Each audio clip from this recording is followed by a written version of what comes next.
नमस्कार, आप देख रहे हैं वत्स वाच और मैं हूं मुकेश वत्स। 18 जनवरी 2023 को न्याय के देवता, ग्रहों में कर्माधिपति शनि अपने मूल त्रिकोण कुंभ राशि में प्रवेश करेंगे और 2025 मार्च तक वहीं रहेंगे। ये एक बड़ी खगोलीय घटना है। शनि का जब भी मेजर मूवमेंट होता है तो ये एक बहुत ही इंपॉर्टेंट न्यूज होता है एस्ट्रोलॉजी में। आज के इस वीडियो में हम चर्चा करेंगे इस बात की कि शनि के इस प्रवास से इस पूरे विश्व पर क्या असर पड़ेगा और हमारे व्यक्तिगत जीवन पर क्या असर पड़ेगा। इस शनि को समझने के लिए हमें कौन कौन से डेट्स, कौन कौन से फैक्ट्स याद रखने चाहिए, इन चीजों की हम आज चर्चा करेंगे। तो यह वीडियो काफी इंपॉर्टेंट है फ्रेंड्स, इसको अंतिम तक अवश्य देखिएगा। यदि आपको मेरे वीडियोस अच्छे लगते हैं और आपने अभी तक मेरे चैनल को सब्सक्राइब नहीं किया है तो करके बगल के बेल आइकन को भी दबा लीजिएगा। फ्रेंड्स, 18 जनवरी को सैटर्न अपने मूल त्रिकोण कुंभ राशि में एक्वेरियस में प्रवेश कर जाएंगे और इस बार वो एक्वेरियस में ही रहेंगे वक्री होने के बाद भी। यानी कि अब शनि पूरे तरीके से कुंभ राशि का ही इफेक्ट देंगे 2025 मार्च तक। कुंभ राशि शनि के लिए वैसी ही राशि है जैसे हम लोगों के लिए हमारा ऑफिस होता है। शनि यहां अपने पूरे शबाब में होते हैं, बहुत पावरफुल होते हैं और रिजल्ट्स देने में पूरे तरीके से सक्षम होते हैं। जिस तरीके से एक बॉस अपने ऑफिस में अपने एम्प्लॉयज पर ध्यान रखता है, कौन मोबाइल पर ज्यादा बात कर रहा है, कौन ज्यादा प्रोक्रेस्टिनेशन का शिकार है, आज का काम कल पर टालता है, कौन अपना समय वेस्ट करता है, कौन छुट्टियां ज्यादा मारता है, किसका एटीट्यूड अपने एम्प्लॉयज और वर्क के प्रति अच्छा नहीं है, इन सभी चीजों को जिस तरीके से नोट करता है एक बॉस और अप्रेजल में वो रिफ्लेक्ट भी करता है, उसी तरीके से शनि हम लोगों पर एक दृष्टि रखेंगे और हमारे कर्मों का फल अब ये देंगे। कुंभ राशि को वैसे भी क्या कहा जाता है? गेन्स की राशि। हमारे काल पुरुष कुंडली का 11th हाउस है, लाभ की राशि है। बहुत से लोग इसको विश फुलफिलमेंट की राशि भी कहते हैं। हमारे बड़े भाई बहनों का राशि कहा जाता है इसको। तो इन चीजों को तो हम समझते ही हैं, कुंभ राशि को और भी थोड़ा समझना आवश्यक है। कुंभ राशि को मंडेन एस्ट्रोलॉजी में लेगिस्लेशन, विधि विधान की राशि भी माना जाता है। ये वेल्थ और ऑनर की राशि भी है। ये वैसे अलाइज, वैसे मित्रों को रिप्रेजेंट करता है जो हमारे पड़ोसी भी हैं। इसमें देश भी हो सकते हैं और व्यक्ति भी हो सकते हैं। कुंभ राशि कलेक्टिविज्म की राशि है, सामूहिकता की राशि है, फिलैंथ्रोपिक एक्टिविटीज, समाजोपयोगी, लोकोपयोगी कार्यों की राशि है। कुंभ राशि हमारे उस एटीट्यूड को रिप्रेजेंट करता है जिस एटीट्यूड के साथ हम अपने अगल बगल के समाज के साथ इंटरैक्ट करते हैं। कुंभ राशि वैसे लोग और वैसे हालातों को रिप्रेजेंट करता है जो हमारे विश फुलफिलमेंट में मददगार होते हैं। कुंभ राशि एविएशन यानी कि विमानन की राशि है। हेल्थ को रिप्रेजेंट करता है। न्यू एज टेक्नोलॉजीज, नई तकनीकों को रिप्रेजेंट करता है। कुंभ राशि चूंकि कलेक्टिविज्म की राशि है, सामूहिकता की राशि है और शनि भी कहीं ना कहीं आम जनता को रिप्रेजेंट करते हैं, इसीलिए डेमोक्रेसी, प्रजातंत्र भी हम कुंभ से समझ सकते हैं। तो एक फोकस्ड, डिसिप्लिन्ड, पावरफुल शनि जब कुंभ राशि में प्रवेश करेंगे तो इसका असर हम सभी लोगों के जीवन पर पड़ेगा। कुंभ के शनि चाहते हैं लोगों से कि हम एक दूसरे के साथ कोऑपरेट करें, हम एक दूसरे की मदद करें। वैसे लोगों को ये शनि बिल्कुल पसंद नहीं करते जो बहुत ज्यादा सेल्फिश मोटिव्स के साथ सिर्फ अपने लिए काम करते हैं, जिनका अग्रेशन सिर्फ अपने एंड्स को मीट करने के लिए होता है। वैसे लोगों को कुंभ के शनि बिल्कुल भी पसंद नहीं करते। और कुंभ में आने से पहले शनि जब 3 वर्षों तक मकर में रहे थे फ्रेंड्स, उसको भूलना नहीं चाहिए। 2020 जनवरी में जब मकर राशि में शनि प्रवेश किए थे, उसके बाद हम सभी लोगों का जीवन एक तरीके से बदल गया। शनि के साथ एक बहुत ही रेयर कंजंक्शन हुआ मकर राशि में प्लूटो एवं जुपिटर का एक साथ। ऐसा कई 100 वर्षों में एक बार होता है, और जब भी ऐसा होता है तब पूरी व्यवस्था को ये झकझोर कर रख देता है, क्योंकि प्लूटो का काम ही है स्ट्रक्चर्स को खत्म करना। और मकर राशि क्या है? मकर राशि कहीं ना कहीं स्ट्रक्चर्स, ऑर्गेनाइजेशंस, हमारी परिधि, हमारे लिमिटेशंस, हमारे बाउंड्रीज, अर्थव्यवस्था, सत्ता, विधि विधान, इन सभी चीजों को रिप्रेजेंट करता है मकर। और हमने देखा पिछले 3 वर्षों में इन सभी चीजों को ध्वस्त कर दिया गया। स्थिति तो ऐसी हो गई थी जिसको अनप्रेसिडेंटेड कहा जाता है अंग्रेजी में। आप लोगों को याद होगा 2020 लगभग पूरा हम लोगों ने लॉकडाउन में काटा। अपने लोगों से मिल नहीं पा रहे थे, जहां जो लोग थे वहीं फंस गए। अपने मित्रों से, अपने चाहने वालों से मिलना मुहाल हो गया था। और एक बहुत बड़ा बदलाव आया, हम किस तरीके से काम करते हैं उसमें बदलाव आया। इनफैक्ट आज भी कहीं ना कहीं वर्क फ्रॉम होम ही चल रहा है। हमारे बच्चे किस तरीके से शिक्षा प्राप्त करते हैं उसमें बहुत बड़ा बदलाव आ गया। स्वास्थ्य सेवाएं, हम किस तरीके से समाज के लोगों के साथ इंटरैक्ट करते हैं, आमूल चूल परिवर्तन इन सभी चीजों में आया। एंटरटेनमेंट, और ये जो ध्वस्त व्यवस्थाएं हैं, इन ध्वस्त व्यवस्थाओं को अब फिर से पुनर्स्थापित करने का जिम्मा भी कुंभ राशि के शनि पर होगा। कुंभ राशि के शनि ये भरपूर प्रयास करेंगे अगले 2.5 वर्षों में कि नई व्यवस्थाओं का जन्म हो जिससे आम लोगों को लाभ पहुंचे। शुरू में दिक्कतें हमेशा होती हैं जब भी कुंभ राशि में शनि प्रवेश करते हैं। इससे पहले शनि कब आए थे कुंभ राशि में? 93, 94, 95 का पीरियड। उसके पहले 64, 65 का पीरियड। उसके पहले 1930 के दशक के शुरुआत में। शनि जब जब कुंभ राशि में आते हैं तो बहुत बड़े बड़े बदलाव पूरे स्ट्रक्चर्स में लाते हैं। और सबसे ज्यादा शनि को जो पसंद नहीं है वो है ऑटोक्रेटिक व्यवस्थाओं के खिलाफ शनि काम करते हैं। डिक्टेटर्स को उनका जगह दिखाते हैं, पुरानी रूढ़ियों को तोड़ते हैं ताकि एक नई व्यवस्था की शुरुआत हो सके जिसमें आम आदमी खुलकर श्वास ले सके। आप याद कीजिए 93, 94 में क्या हुआ था? शनि के कुंभ राशि में पहुंचते ही सोवियत संघ, एक इतना बड़ा ऑटोक्रेटिक व्यवस्था, खत्म हो गया। 15 देशों में विभक्त हो गया सोवियत संघ। पूरा ईस्टर्न यूरोप जो कम्युनिस्ट थे वहां रिवॉल्यूशंस हुए और वहां डेमोक्रेसी आ गया। 1960 के शुरुआत में क्या हुआ था? उस दशक में उपनिवेशवाद, कॉलोनियलिज्म का अंत हुआ था। बहुत सारे देश आजाद हुए और लोगों ने राहत की सांस ली, खास करके एशिया एवं अफ्रीका के देशों में। 1930 के दशक में जब शनि कुंभ में आए थे उस समय में उपनिवेशवाद के विरुद्ध लोग सड़कों पर उतर रहे थे, रिवॉल्यूशंस, क्रांति हो रही थी, लोग अपने जान गंवा रहे थे अपने स्वतंत्रता को अचीव करने के लिए। तो इस तरीके के बदलाव आते हैं जब भी शनि कुंभ में आते हैं। और शनि की 3 दृष्टियों को देख लीजिएगा, ग्रहों के पोजीशंस को यदि समझ लीजिएगा तो आपको इस शनि के प्रभाव समझने में और आसानी होगी। शनि जब कुंभ में आएंगे तो सबसे पहले अपनी तीसरी दृष्टि से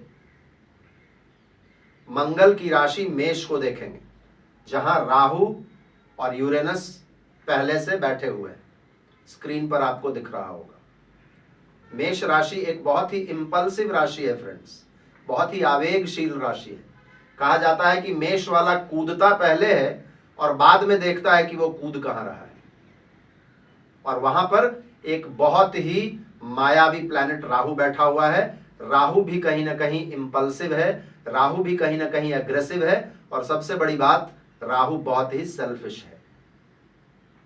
अपने एंड्स को अचीव करने के लिए राहु किसी भी हद तक जा सकता है, जो कि शनि बिल्कुल पसंद नहीं करते। ज्योतिष में भले ही कहा जाता होगा शनिवत राहु, लेकिन राहु और शनि का स्वभाव बिल्कुल अलग अलग है। तो इस तरीके का स्वभाव जिनका भी होगा उनको अपने स्वभाव में बदलाव लाना पड़ेगा, नहीं तो ये शनि आप पर बहुत भारी पड़ेंगे। शनि को ये देखना होता है कि आप जो एक्शंस ले रहे हैं वो आपके लिए अच्छा तो है ही, लेकिन लोगों की भलाई के लिए भी अच्छा है या नहीं। शनि अपने 7th दृष्टि से सिंह राशि को देखेंगे, बिल्कुल ऑपोजिशन वाली दृष्टि से। और सिंह राशि क्या है? राजसी राशि है, राजाओं की राशि है,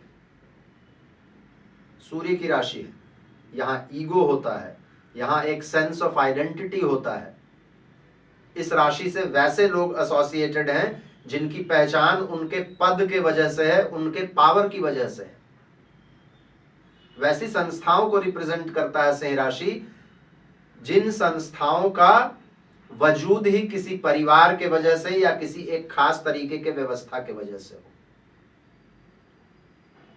ऐसे लोगों को भी अपने में बदलाव लाना पड़ेगा। ऐसी संस्थाओं में रिफॉर्म्स आवश्यक हो जाएंगे, और नहीं तो सोवियत संघ की तरह इन लोगों का भी विघटन होगा। वैसे शासकों को बहुत ज्यादा ध्यान रखने की आवश्यकता होगी जो बिल्कुल आयरन हैंड, बिल्कुल कड़ाई के साथ रूल करते हैं और आम जनता के सरोकारों से बिल्कुल अनभिज्ञ रहते हैं। मैंने सोवियत संघ का उदाहरण दिया, इसी तरीके से 1930s और 60s में ब्रिटेन, फ्रांस, जर्मनी, नेदरलैंड, जिन लोगों ने भी लोगों को अपना उपनिवेश बनाकर रखा हुआ था, उन लोगों का भी एक अधिकार टूटा था। तो अभी भी बहुत सारे देश हैं जो इस तरीके की ही पद्धति पर चल रहे हैं। बहुत सारे ऐसे नेता हैं, इन सभी लोगों को सावधान रहने की आवश्यकता है। शनि अपने 10th दृष्टि से वृश्चिक राशि को देखेंगे। आप ध्यान रखिए, कुंभ राशि के प्रवास के दौरान शनि मंगल की दोनों राशियों पर दृष्टि डालेंगे, मेष पर भी और वृश्चिक पर भी। और सबसे मजेदार बात है, शनि स्वयं जब कुंभ में प्रवेश करेंगे तो वो मंगल के नक्षत्र धनिष्ठा में ही रहेंगे। और ग्रहों के पोजीशन को देखिएगा तो एक 10 और 4 का संबंध बन रहा है मंगल और शनि का, जिस समय में शनि का प्रवास होगा। वृश्चिक राशि किन चीजों को रिप्रेजेंट करता है फ्रेंड्स? छुपी हुई चीजें, जो चीजें बाहर नहीं है, underhand activities, subterranean clandestine activities, manipulations, चालाकियां। वैसे सभी लोग जो छोटी छोटी चालाकियां करते हैं अपने लाभ के लिए और जिससे जनता को कोई भी लाभ नहीं होता है, ऐसे लोगों को भी बहुत सतर्क रहना होगा। आप ग्रहों के पोजीशन को देखिए, सूर्य शनि से 12वें में होंगे जिस समय में शनि का प्रवास होगा। सूर्य यानी कि राजा। मैंने पहले ही कहा, वैसे रूलर्स, वैसे नेता जो लोग जनता के अनुसार काम नहीं कर रहे हैं, उन लोगों को दिक्कतें आएंगी।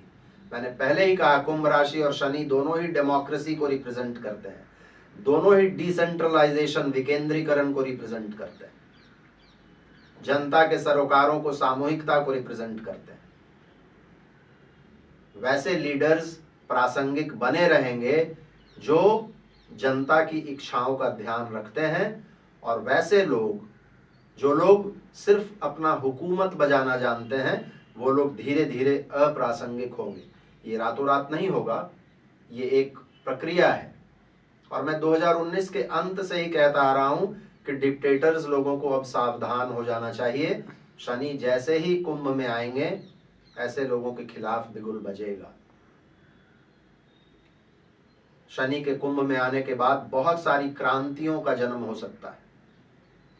इसके विषय में भी 2022 1 जनवरी को जो मैंने वीडियो बनाया था उसमें मैंने कहा था कि अब जनता सड़क पर उतरेगी, और पिछले ही वर्ष हमने देखा क्या श्रीलंका, क्या ईरान, क्या चाइना, क्या पाकिस्तान, क्या अफगानिस्तान, क्या दक्षिणी अमेरिका के कुछ देश और यहां तक कि यूरोप के भी कुछ देश, जनता सड़कों पर थी, व्यवस्था के खिलाफ थी। आज भी कई जगहों पर है, ये और ज्यादा बढ़ेगा। इस समय में हम एक नए व्यवस्था का जन्म सामाजिक रूप से, आर्थिक रूप से, आध्यात्मिक रूप से एवं राजनीतिक रूप से देखेंगे। हम बहुत सारे सोशल लीडर्स, बहुत सारे पॉलिटिकल लीडर्स को अपने सामने आगे बढ़ते हुए, बनते हुए, खड़ा होते हुए देखेंगे, और बहुत सारे लोगों को खत्म होते हुए भी देखेंगे। न्यू एज टेक्नोलॉजी की राशि है कुंभ राशि। आप याद कीजिए, जब 90s की शुरुआत में शनि आए थे कुंभ में तो क्या हुआ था? कंप्यूटर का खोज तो 80s में ही हो गया था, लेकिन 90s में आकर कंप्यूटर और इंटरनेट घर घर तक पहुंचा। कंप्यूटर से डेस्कटॉप 90s में ही हुआ, और कंप्यूटर्स एक ऐसा रिवॉल्यूशन था, एक ऐसी क्रांति थी जिससे हम सभी लोगों का जीवन बिल्कुल बदल गया। 60s और 30s में भी देखिएगा तो बहुत सारे टेक्नोलॉजिकल एडवांसमेंट्स हुए थे। तो नई तकनीकों का इजाद होगा जो अगले 30 वर्षों तक हम सभी के जीवन को प्रभावित करते रहेंगे, खास करके डिजिटल टेक्नोलॉजी। विमानन, एविएशन की मैंने बात की। शनि जब कुंभ में आएंगे तो एयर ट्रैवल,